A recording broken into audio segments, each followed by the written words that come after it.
समस्त विश्व के सनातनियों की 500 वर्षों की तपस्या अब पूर्ण होने वाली है तथा फलस्वरूप अयोध्या जी की पावन धरा पर राम जन्मभूमि में श्री राम मंदिर में पूजन हेतु अब भगवान श्री राम की प्रतिमा का भी अनावरण होने वाला है। अयोध्या जी में बन रहे भगवान राम के मंदिर में रामलला के बाल स्वरूप की प्रतिमा जिस पत्थर से बनाई जाएगी वह कोई साधारण पत्थर नहीं है, अपितु उसका ऐतिहासिक, पौराणिक, धार्मिक और वैज्ञानिक महत्व है। पिछले वीडियो में हमने आपको मंदिर में लगने वाली प्रतिमा की जानकारी दिया था कि किस प्रकार के पत्थर की हो रही है खोज, और आज हमें यह बताने में आपको अत्यंत आनंद की अनुभूति हो रही है कि मंदिर में लगने वाली प्रतिमा के निर्माण के लिए उस पत्थर की खोज पूरी हो चुकी है तथा यह विशेष पत्थर नेपाल का है। आपको हम इस पत्थर को चुनने की भी संपूर्ण जानकारी आगे देंगे, तो वीडियो को अंत तक अवश्य देखें। भगवान रामलला की प्रतिमा के लिए भारत सरकार और राम मंदिर ट्रस्ट की ओर से प्रस्ताव को हरी झंडी मिलते ही यह तय किया गया कि रामलला की प्रतिमा ऐसे किसी विशेष पत्थर से बनाई जाए जिसका धार्मिक, पौराणिक और आध्यात्मिक महत्व हो। इसी क्रम में नेपाल सरकार ने कैबिनेट बैठक में पवित्र काली गंडकी नदी के किनारे मिलने वाली शालिग्राम के पत्थर को अयोध्या भेजने की स्वीकृति दी। नेपाल सरकार ने ऐसे पौराणिक महत्व के पत्थर को ढूंढने के लिए जियोलॉजिकल और आर्कियोलॉजिकल सहित वाटर कल्चर को समझने वाली विशेषज्ञों की टीम भेजी। आपको हम बता दें कि जिस पत्थर को अयोध्या भेजा जा रहा है वह 6.5 करोड़ वर्ष पुराना है। जी हाँ, सही सुना आपने, 6.5 करोड़ वर्ष पुराना। और उससे भी महत्वपूर्ण कि इस पत्थर की आयु अभी भी 1 लाख वर्ष तक रहने की बात कही गई है। जहाँ तक इस पत्थर की महत्ता की बात है तो जान लीजिए कि यह पत्थर नेपाल की पवित्र माने जाने वाली काली गंडकी नदी से लिया गया है। यह नदी दामोदर कुंड से निकलकर भारत में गंगा नदी में मिलती है। इसी नदी के किनारे शालिग्राम के पत्थर पाए जाते हैं। आपको हम बता दें कि भगवान विष्णु के रूप में शालिग्राम के पत्थरों की ही पूजा की जाती है। इसी कारण से इन पत्थरों को देवशिला भी कहा जाता है। रामलला की प्रतिमा के लिए नेपाल के म्याग्दी जिले के बेनी में पहले शास्त्र सम्मत क्षमा पूजा की गई और फिर जियोलॉजिकल और आर्कियोलॉजिकल विशेषज्ञों की देख-रेख में पत्थर की खुदाई की गई। फिर पत्थर को क्रेन की सहायता से ट्रक पर रखा गया। इनमें से एक पत्थर का वजन 27 टन और दूसरे पत्थर का वजन 14 टन बताया गया है। प्रतिमा की अधिक जानकारी हेतु बता दें कि राम मंदिर में लगने वाले रामलला की मूर्ति का कई चित्रकार पहले चित्र बनाएंगे, फिर चित्र को देखा जाएगा कि कौन सा चित्र हृदय को छू रहा है। उससे मूर्तिकार 9 से 12 इंच की प्रतिमा बनाएंगे। प्रतिमा में रामलला की आंख, नाक, कान व पैर की उंगली देखी जाएगी।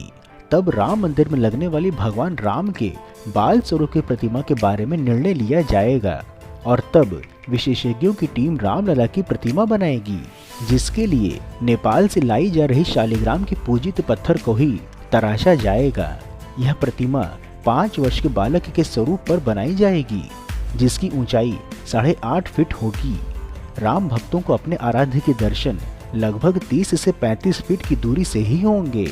पोखरा में गंडकी प्रदेश की सरकार की ओर से मुख्यमंत्री खगराज अधिकारी ने इन शालिग्राम पत्थर का जलाभिषेक कर उसे जनकपुर धाम की जानकी मंदिर के महंत को विधि पूर्वक हस्तांतरित किया।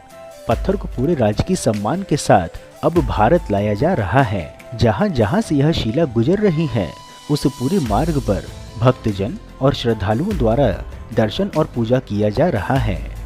बता दें कि भारत सरकार और राम मंदिर ट्रस्ट की ओर से हरी झंडी मिलते ही हिंदू स्वयं सेवक संघ विश्व हिंदू परिषद नेपाल के साथ समन्वय करते हुए यह तय किया गया कि चूंकि अयोध्या का मंदिर निर्माण 2000 वर्षों के लिए किया जा रहा है तो इसमें लगने वाली मूर्ति उससे अधिक चले। उस प्रकार का पत्थर जिसका धार्मिक, पौराणिक, आध्यात्मिक महत्व हो, यह सभी बिंदुओं पर विचार करके ही यह कार्य संचालित है।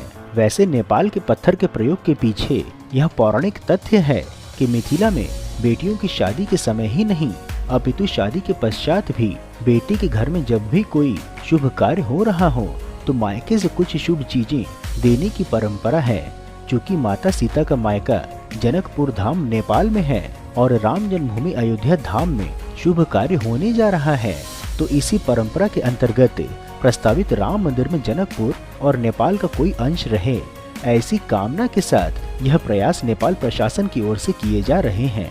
आपको हम यह भी बता दें कि अयोध्या में भगवान राम की प्रतिमा सज्ज करने में 9 महीने का समय लगेगा। जी हाँ, अगले वर्ष जनवरी में मकर संक्रांति तक इन मूर्तियों के सज्ज होने की आशा है।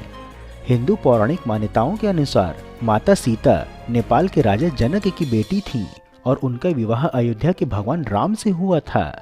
रामनवमी पर भगवान राम के जन्म के उत्सव के साथ नेपाल के जनकपुर में भक्त शुक्ल पक्ष के 5वें दिन राम और सीता के विवाह का उत्सव मनाते हैं। यह साधारणतया नवंबर और दिसंबर के मध्य में पड़ता है।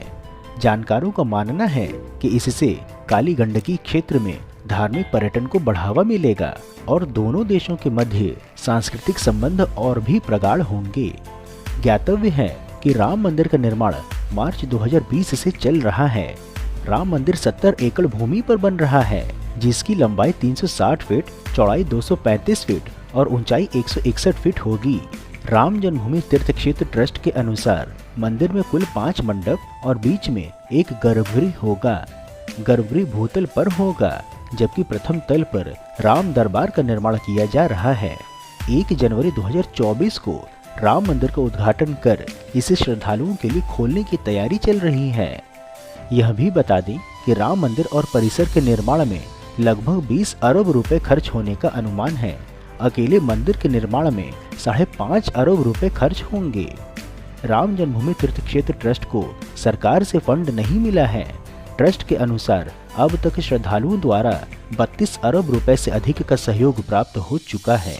मित्रों, इस प्रकार से उत्कृष्ट वीडियो बनाने का एकमात्र हमारा उद्देश्य है कि देश में हो रहे विकास कार्यों की जानकारी आप तक सही स्वरूप में पहुंचे, क्योंकि देश व धर्म को बदनाम करने वाले अपनी मंशा को फलीभूत करने में लगे हुए हैं और इसके लिए उन्हें वेस्टर्न मीडिया व लेफ्टिस्ट के साथ एंटी इंडिया वालों का सहयोग भी हर प्रकार से मिल रहा है।